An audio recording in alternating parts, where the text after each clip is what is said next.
Welcome to Season 3, Episode 10 of the Not Your Mama's Autism podcast.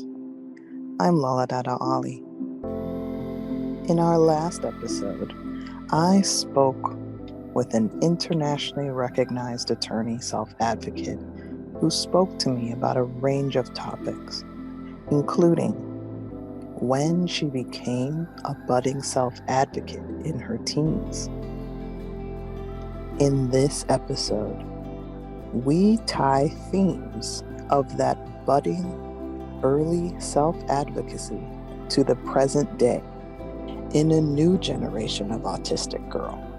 A candid conversation I had with her and her mother. I first met the Mateni family in the early days of my autism journey as a mom, back in Madison, Wisconsin. Kendra, the matriarch of the family, and I had so much in common. She had both a little girl and a little boy on the spectrum, which is not as common to find. Our families also both sat at the intersections of race, gender, neurodivergence, and disability. Her kids are biracial, sharing both European and Kenyan ancestry. Her daughter, Maria, now is already flexing her self-advocacy muscles and is sure to be a powerful force in the autism acceptance movement for decades to come. I first referenced the Matenis in our Season 1 episode on community. Season 1, Episode 6 to be exact. I wanted to capture the interaction of Kendra and Maria to give you all a glimpse into their journey and the triumphs and challenges along the way. So, with that in mind, let's get started. Welcome to the Not Your Mama's Autism podcast. Thank you so much for joining us, Kendra and Maria. Thank you. Kendra, for our listeners who have been listening to us since the early days of Season 1, is featured in our It Takes a Wisconsin Village episodes, where I affectionately refer to her as my autism mom bae. True facts. And we definitely connected over the fact that we not only had two babies on the spectrum each, but had two babies on the spectrum where one is a boy and one is a girl. That is pretty rare. Kendra, could you talk to you? You're a little bit further along in the parenting journey. Could you tell our listeners a bit more about your family's origin story, how you felt when your babies were diagnosed? Tell us a little bit about that. Mokaya, our son, was diagnosed when he was 3. Initially, he was speaking, or he was reading at the age of 2 and doing really amazing things. But then all of a sudden he lost all of his words.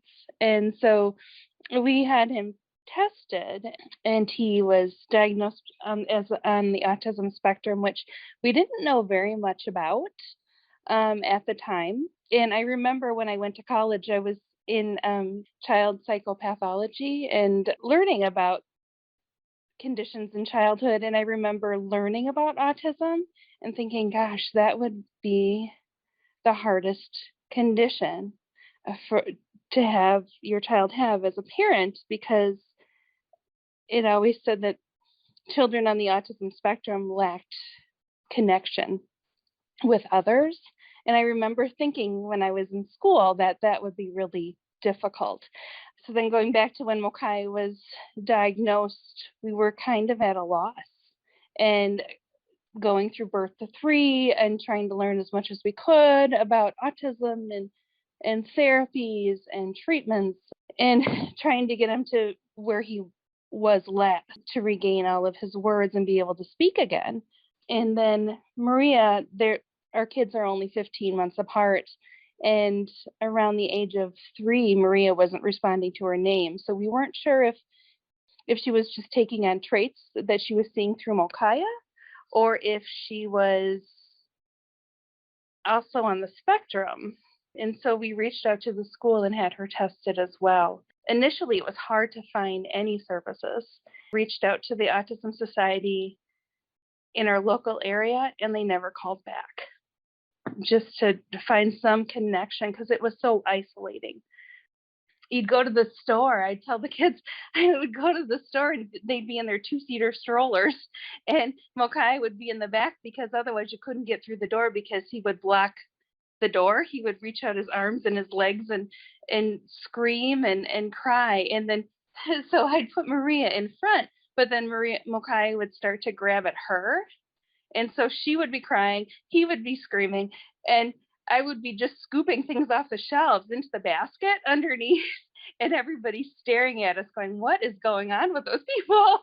And it's just, but they definitely let us through as quick as possible. It's very isolating, and people don't understand. And even family, I remember going to family reunions, and they'd look at your kids and be scared.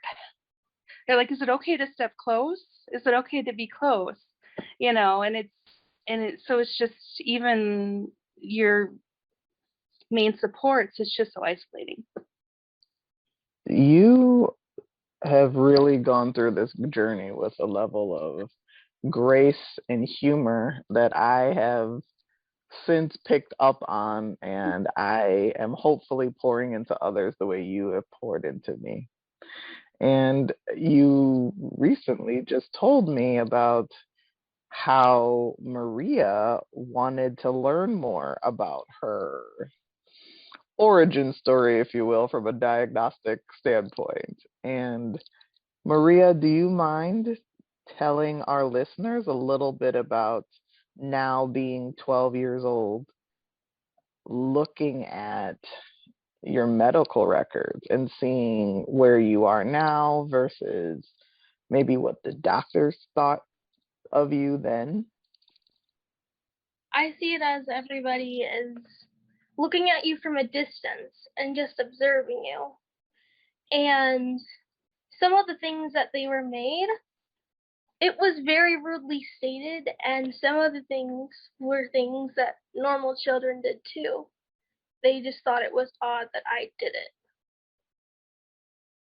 And I found out that me and my brother actually used to have a secret language before that no one else could understand, and they called it jargon.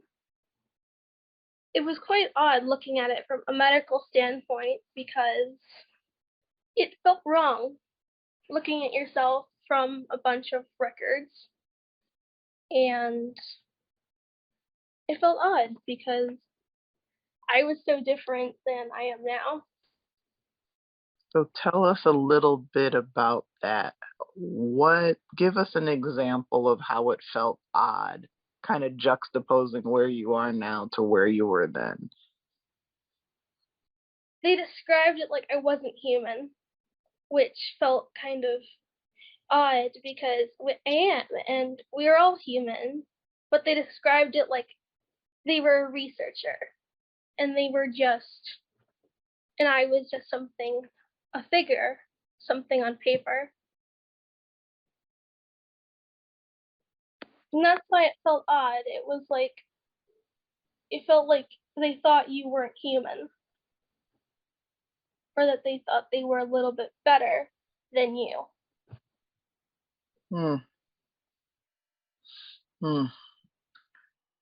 You mentioned that in the doctor notes, they were referring to a make-believe language you and your brother had when you were younger as jargon.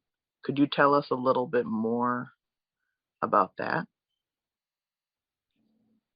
It felt really rude because they made it say it was nonsense. It wasn't understandable. And it might not have been understandable to you, but maybe you could have realized that we were trying to say something more too. Or you could have looked at our body language and you could have tried to understand it instead of just saying it was wrong and it was bad and it needs to stop. Now at age 12, how would you describe, I'm sure you've heard the old adage, when you've met someone on the spectrum, you've met one person on the spectrum. How would you describe how you see the world through your personal autism lens? How would you describe the neurodivergence of you? I mean, I quite like the neurodivergent, as I can see things that like a lot of neurotypicals can't see. Like, I think about a lot of ideas that like sometimes they don't even think about. Like, well, I think a lot of social rules are really weird, and that they should teach everybody the social rules so everyone knows on the same page, instead of keeping it secret and not telling anybody and just thinking that people will learn, or that people don't try to learn what someone else is going through before they bully somebody and be mean to them. That I find quite odd. Or like a lot of things happen at my school where if someone doesn't know what to talk about, they talk bad about someone who isn't there, which I find really odd and wrong. But they find it normal. And it kind of feels like that you're always the odd one out because no one really sees the world how you see the world, and you don't see it anywhere similar to theirs. Or when I think something is wrong, sometimes they're just like, no, that's just how it is. It's not wrong. Or when a lot of staff at our school, sometimes if somebody is like neurodivergent, they're not as nice to them. Or it's more like if they have special education and they have like somebody that goes with them, they always say, they're like, thank you for working with them. I know that they're really hard and annoying, and find that really incredibly rude, and they think it's fine. And I've worked with them before, and they're really nice and kind, and it's, in my lens, it's to other people, it's fine with it. They're fine with it, and me, I'm not. And like, because they think it's normal, and that's how it feels a lot of the time. Maria, a lot of times because she does not have an IEP, she's seen as neurotypical. Would you agree with that? Yeah. Yeah, and so, for instance, during her last parent-teacher conference, they were saying how they thought I had ADHD. Well, no, they had said that she wasn't as organized as she could be, and it was hard to get work in sometimes. And so I felt it important for the teacher to know that she's on the autism spectrum. And so I told the teacher, and the teacher then said, "Oh, then you're doing wonderful. You don't have to worry about a thing." And it's like, well, no. What do you want her to improve, and what are some things that you can put into place so that she can improve and still be caught up with her peers, instead of there's a difference and so you expect less. True. People always expect less of me when they find out. So I usually don't tell people because it makes more sense not to. Because otherwise you're treated as different, or you're treated as fragile and that you'll break at any moment.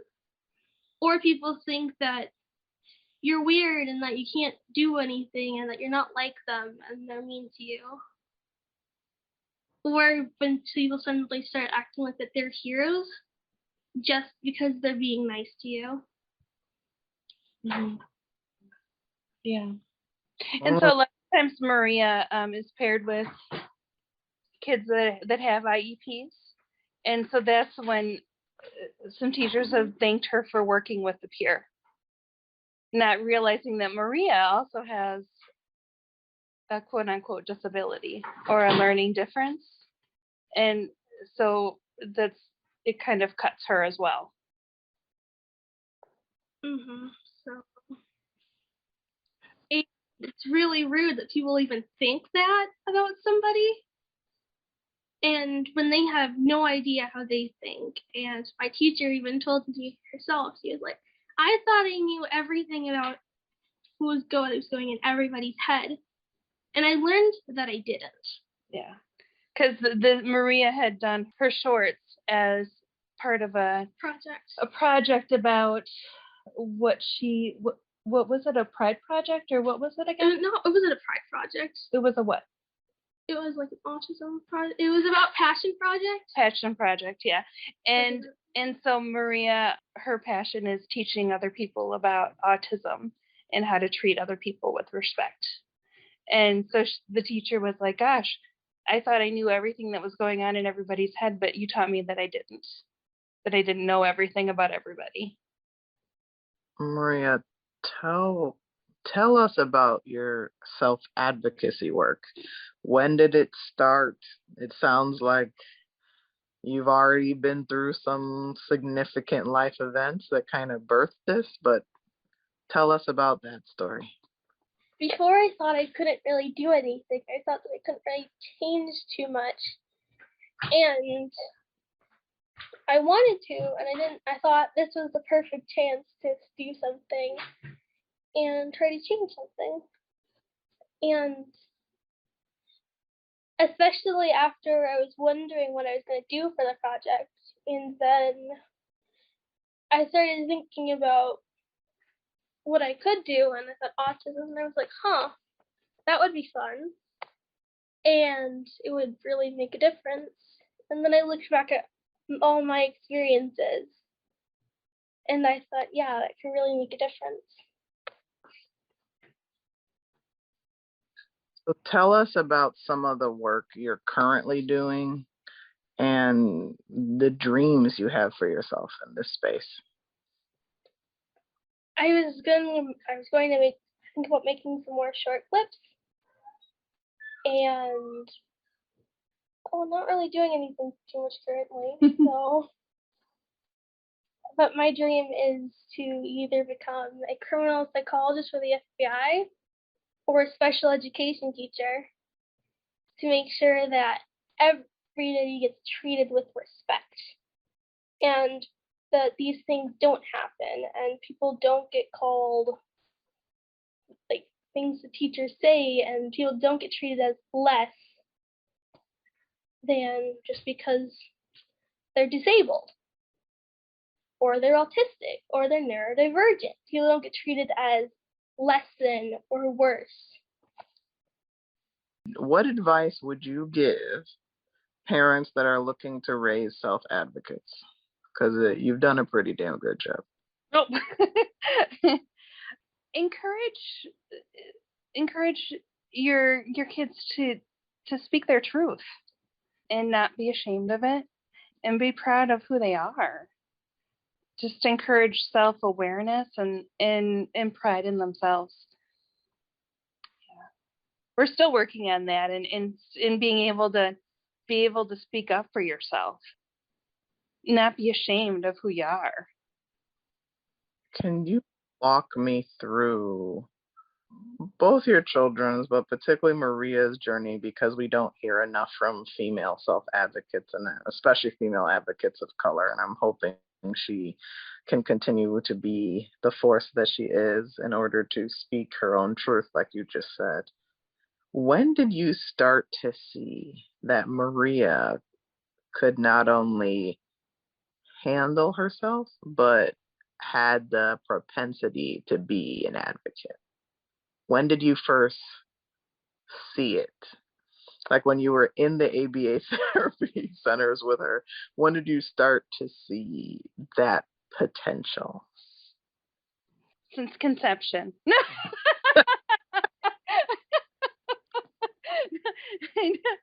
Maria was born, shaking her head. Maria was born 10 weeks early and ripped the ventilator tubing from her nose and her tube feeding out, and they never reinstalled it. They were just like, yep, nope, she's good. And she left within 4 weeks. and she's been soaring ever since. so I think ever since conception, she's definitely very driven, determined to make her way. And seeing the kindness always, getting things for people that can't reach them, speaking up for people who can't speak for themselves, that's always been part of Maria. So walk me through the journey, because when I first met Maria, she was verbal and she was confident even as a little girl. So when to go from that initial diagnostic evaluation saying that her speech was jargon to where she is now, could you recall when you started to see the shift from clear speech? Talk a little bit about that. I think just before we met you, really. And we were so focused on Mokaya, and they were so close in age, and we were just so focused on Mokaya that I don't think we saw or recognized the traits of autism in Maria until Maria was about 3 or 4. Because initially I thought maybe just mimicking Mokaya, because Mokaya wasn't very verbal, and so maybe not, but they would have their own kind of communication where they would understand each other. But then realizing too that Maria didn't respond to her name. She wouldn't look when you called her name. The lady during the assessment said, "Maria, what a beautiful dress you have on," and Maria just kept walking straight ahead, like didn't even hear any of it. So not even internalizing much of anything. I don't know. Let's talk about being a 12-year-old, almost teenager, again, if you're comfortable. What do you see on the horizon as challenges as you enter adolescence? I think the most challenges I might have is social, just because I don't really get things off the bat socially. Like, let's say that a new trend was something and everyone was always talking about that, I wouldn't really think about it. And then I'm usually perceived as odd like that, or I have very different interests than other people. So usually people end up calling me like weird usually because of that. And I don't really know a lot of people with similar interests of mine, and I'm not the best at making friends. So I think both lie socially. Mm-hmm. So given all the therapy you've had and reflection, are you thinking about ways ahead of time you could self-regulate and self-soothe in these situations to come? I thought about it a little bit, but not too. I usually pick someone I want to be friends with, and then I try to be friends with them. But sometimes it's harder as you get more friends. That's the hard part for me, because as I get more friends, I tend to gravitate towards one person, but then I have trouble giving all of them equal attention. So usually the other friendships fall out. You just described an issue that everyone has. Friends with adding friends to the rest of their life and trying to time. That's just time management, girl. That's just time management. But you are doing well. You are doing well for sure. Kendra, is there anything you see on the horizon through the mommy lens, or sorry, mother lens? She's entering adolescence. Maria has mentioned something to me recently, Elijah and myself, that she learns better virtually, and that's something that we found out this year because being 100% virtual all the time throughout the whole school year. And Maria said, and I didn't realize this before, but that she doesn't learn in school because there's so many other stimuli coming at her that she's focused on the stimuli and not on learning, and so she has to reteach herself when she gets home everything that was learned in school. Where Maria, you said you were able to tune all that out. There was virtual classroom, but you could mute people, you know, and you could tune it out. You could hug the cat. I could just do other stuff rather than, because otherwise you don't really have much of an option. So I could go in school and they didn't cause a scene or anything, but I also wasn't learning anything. So. Mm-hmm. And so my struggle is, how do I get that through to the school? Because Maria does not have an IEP. They say social is not a reason to have an IEP because educationally she is soaring. And so falling through the cracks in that. So I'm not sure if they would allow Maria to attend virtually just as an accommodation because she doesn't have an IEP. The other part is social is an issue.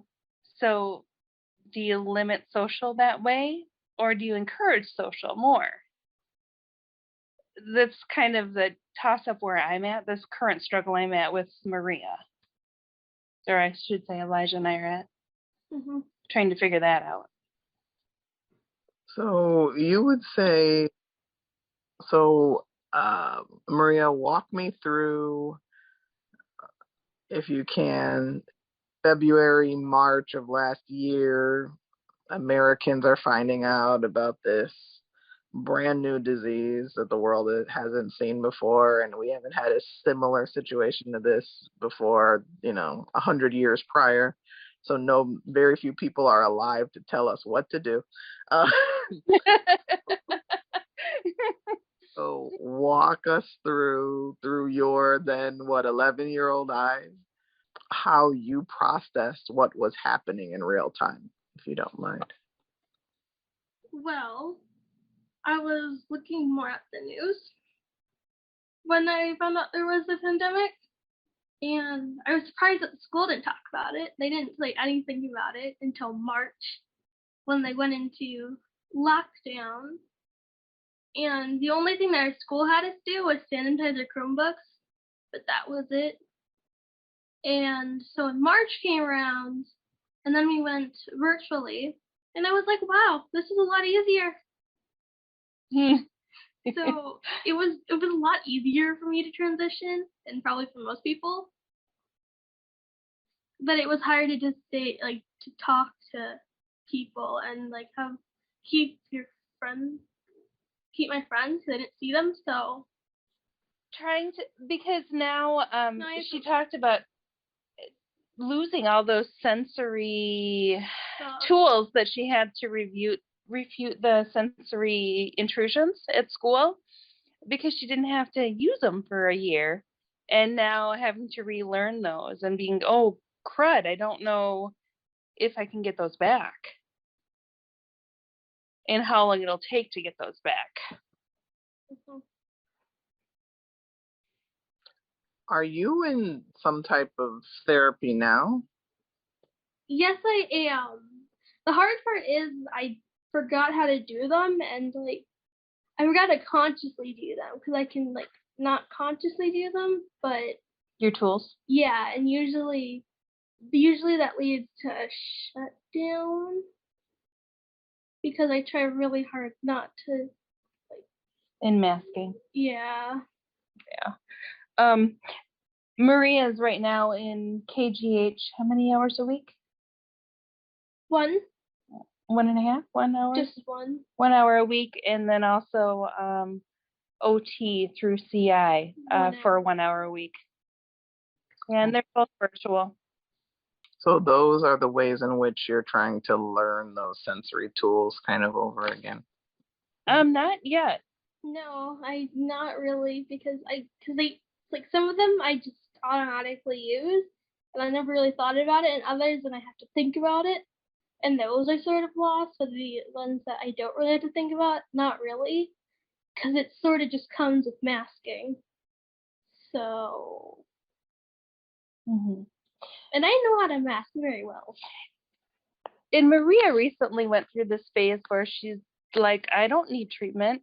They're telling me I'm doing things wrong. I don't need to do what they want to say. I didn't want to. And because I'm fine the way I am. And then that's kind of what led her to read through her evaluations. Mm-hmm. Because she said, why did I even start therapy to begin with? You know, and so me being the hypervigilant mom back then, I saved all of the evaluations. I put them in plastic sleeves, and and just so if any future doctors ever wanted to read them, they had the whole history. You know how that is. And Maria's like, this is cool, and started reading through it and being like, oh, I guess it did help me. Yeah, because where would I be if I still wasn't recognizing my name? So therapy, and so talking about using therapy as a tool to get the skills that you want, not the skills that people want for you, but what do you think will help you in the future succeed?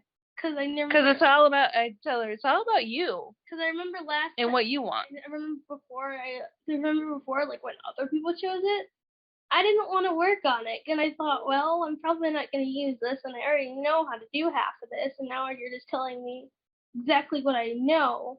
Mm-hmm. And I didn't want to say anything because I was like, well, they didn't listen to me in the past. Are they going to listen to me now? Mm-hmm. And so just encouraging her to say, this is what I want to work on, being an active part of her plan, as opposed to them turning to the parents all the time and saying, what do you want them to work on? And then I just rope them in and say, what do you want to work on? Because this is about you. You're not going to work on it if you don't see it as an issue, or you don't see it as a tool that you need for the future. You're not going to work on it. So just making it more about them. Like Mokaya manages his own schedule now. His therapist will email me, and I'm like, Kaya, what does your day look like? And he's able to do all that himself. Yeah, but just making it about them. Yeah. Which is hard, and now it's fun because they're at an age where you can do that, and you can just kind of, if it's important to you, you'll do it. and what skills are important to you that you see that you want to have, so that you can achieve what you want to achieve in the future. Yeah, because not everybody has to be a social butterfly. If you want to be, you got to find a way to get the tools. Because before they had me working on that, and I didn't want to work on that because I was like, well, I don't need to be able to maintain 12 friends at a time. And I thought, well, what if instead we just do this? So then they had me do that, and I don't want to bother them, so I didn't say anything. Mm-hmm. And then I thought, since they were already teaching me things I already knew, why even go? Yeah. And we reached a point too, because Maria had been being bullied for a couple of years ago. People that she thought were friends, actually were bullying her, and she didn't realize it because she didn't know the social cues and didn't know the social nuances. There was pushing, and then we were able to label it bullying. And girls bully more viciously than boys do, I think, in that they attacked her mentally and emotionally. It usually goes under the radar because usually it's like physical aggression, and I'm like, wow, that's easy to identify, because if someone's shoving you into a locker, you can say that's bullying, no doubt. But but it's hard to identify emotional abuse, especially when you're not used to the cues. How did you deal with it? From Kendra and Maria, how did you deal with that time in your life? And Maria, is that why you mentioned masking also a couple of times? Is that learn to mask? We went to the school a lot of the time, and the school, of course, turned it back onto Maria, had put her on her 504, had her check in with the guidance counselor every day to identify how she was feeling that day. And because in a way it was punitive, because they said she should have come to them earlier. And so this way they will know exactly what's happening every day, because they would check in with her every day. But nothing happened to the girls. And then middle school hit, and then she was put into a different set of kids, because our school district is so big. So that helped tremendously. Maria, could you talk to us about masking? You mentioned that a couple of times. What does that look like for you? So it's basically where usually like I scan a room and see what other people are doing and how they're reacting. If it's something like something big, because let's say that there was this concert that everyone was liking, I would be like, yeah, I like that. So it's sort of like seeing what other people are doing and then tailoring your response that would fit with the person you're talking to.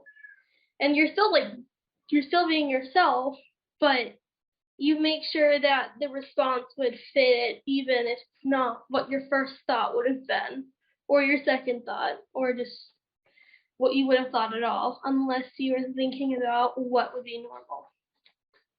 Do you feel like as you grow up, you have to mask more or less?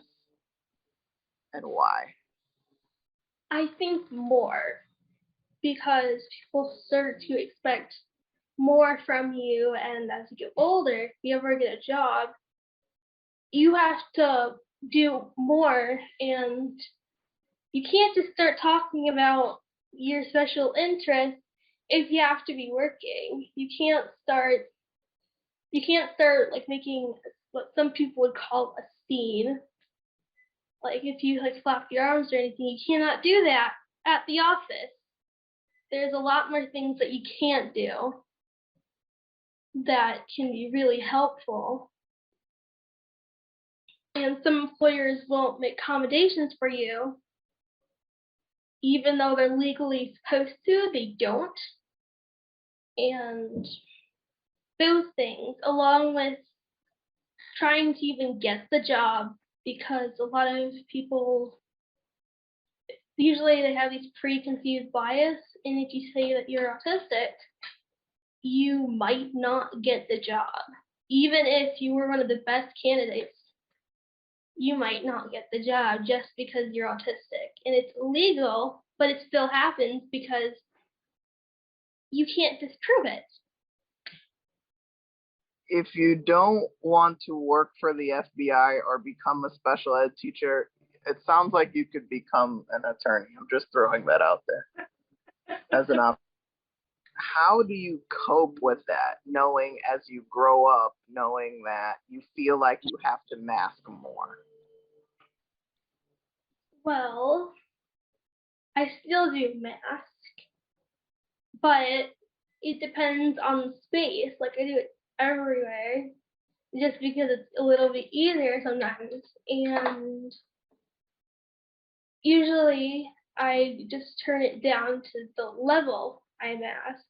Like if I'm at home, I'll mask a lot less than if I'm in a business.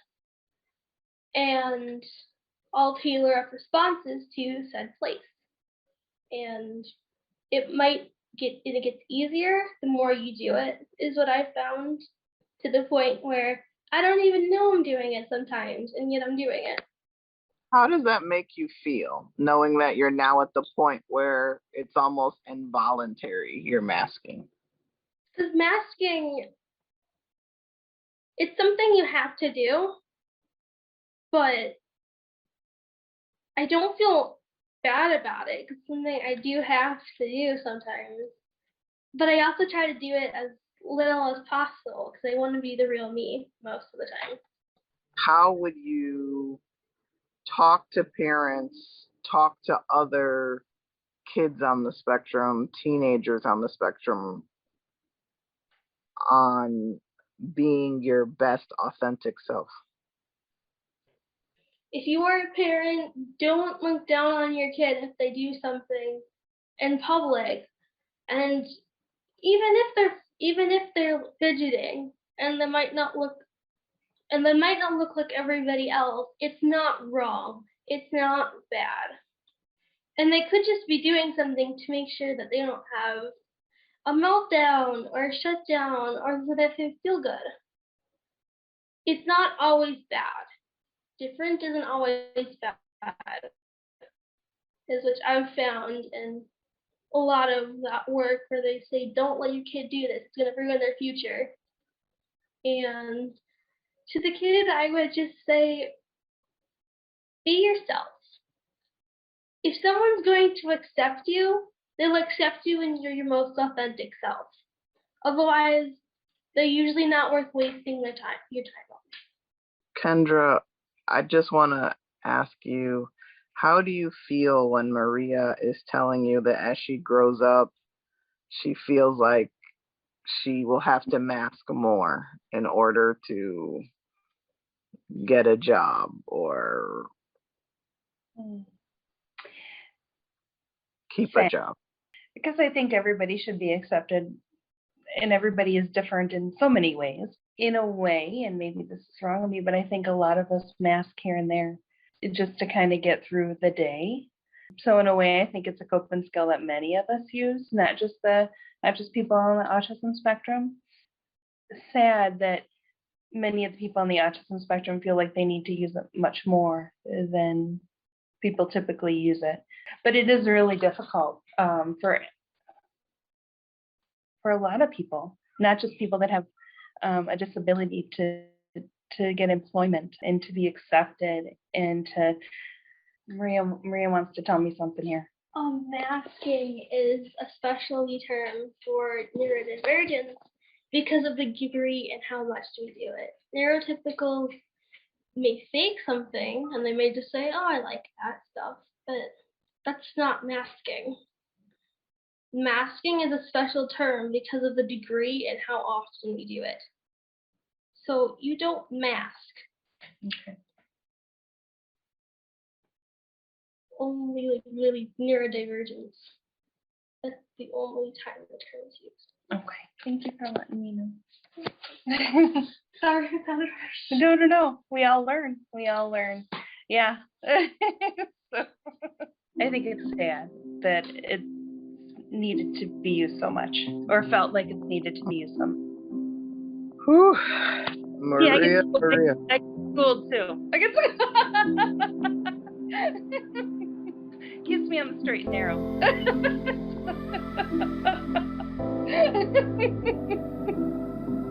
But that's how we learn. That is how we grow. Thank you for listening. If you like what you hear, please share and subscribe.